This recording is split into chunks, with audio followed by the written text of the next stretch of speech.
Thank you, Mr. President. There's a perception that you're letting President Putin get away with interfering in the U.S. election, and that a response that nobody knows about or a look-back review just don't cut it. Are you prepared to call out President Putin by name for ordering this hacking? And do you agree with what Hillary Clinton now says, that the hacking was actually partially responsible for her loss? And is your administration's open quarreling with Trump and his team on this issue tarnishing the smooth transition of power that you have promised? Well, first of all, with respect to the transition, I think they would be the first to acknowledge that we have done everything we can to make sure that they are successful, as I promised, and that will continue. And it's just been a few days since I last talked to the President-elect about a whole range of transition issues. That cooperation is going to continue.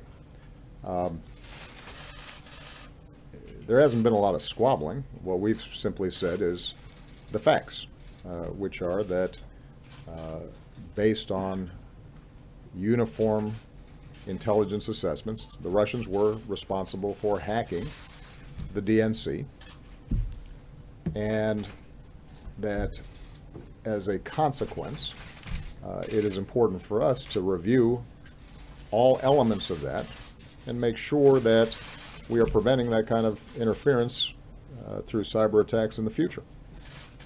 That should be a bipartisan issue. That shouldn't be a partisan issue. And my hope is that the President-elect is going to similarly be concerned with making sure that we don't have potential foreign influence in our election process. I don't think any American wants that. And that shouldn't be a source of an argument. I think that part of the challenge is that it gets caught up in the carryover from election season. And I think it is very important for us to distinguish between the politics of the election and the need for us as a country, both from a national security perspective, but also in terms of the integrity of our election system and our democracy, to make sure that we don't create a political football here. Now, with respect to how this thing unfolded last year, let's just go through the facts pretty quickly. At the beginning of the summer, we're alerted to the possibility that the DNC has been hacked. And I immediately order law enforcement, as well as our intelligence teams, to find out everything about it, investigate it thoroughly, to brief the potential victims of this hacking, to brief on a bipartisan basis the leaders of both the House and the Senate and the relevant intelligence committees. And once we had clarity and certainty around what in fact had happened, we publicly announced that, in fact, Russia had hacked into the DNC. And at that time, we did not attribute motives or any interpretations of why they had done so. We didn't discuss what the effects of it might be. We simply let people know, the public know, just as we had let members of Congress know, that this had happened. And as a consequence, all of you wrote a lot of stories about both what had happened, and then you interpreted why that might have happened and what effect it was going to have on the election outcomes. We did not. And the reason we did not was because in this hyper-partisan atmosphere, at a time when my primary concern was making sure that the integrity of the election process was not in any way damaged, at a time when anything that was said by me or anybody in the White House would immediately be seen through a partisan lens, I wanted to make sure that everybody understood we were playing this thing straight, that we weren't trying to advantage one side or another, but what we were trying to do is let people know that this had taken place. And so if you started seeing effects on the election, if you were trying to measure why this was happening and how you should consume the information that was being leaked, that you might want to take this into account. And that's exactly how we should have handled it. Imagine if we had done the opposite. It would have become immediately just one more political scrum. And part of the goal here was to make sure that we did not do the work of the leakers for them by raising more and more questions about the integrity of the election right before the election was taking place. At a time, by the way, when the president-elect himself was raising questions about the integrity of the election. And finally, I think it's worth pointing out that the information was already out. It was in the hands of WikiLeaks. So that was going to come out no matter what. What I was concerned about in particular was making sure that that wasn't compounded by potential hacking that could hamper vote counting, affect the actual election process itself.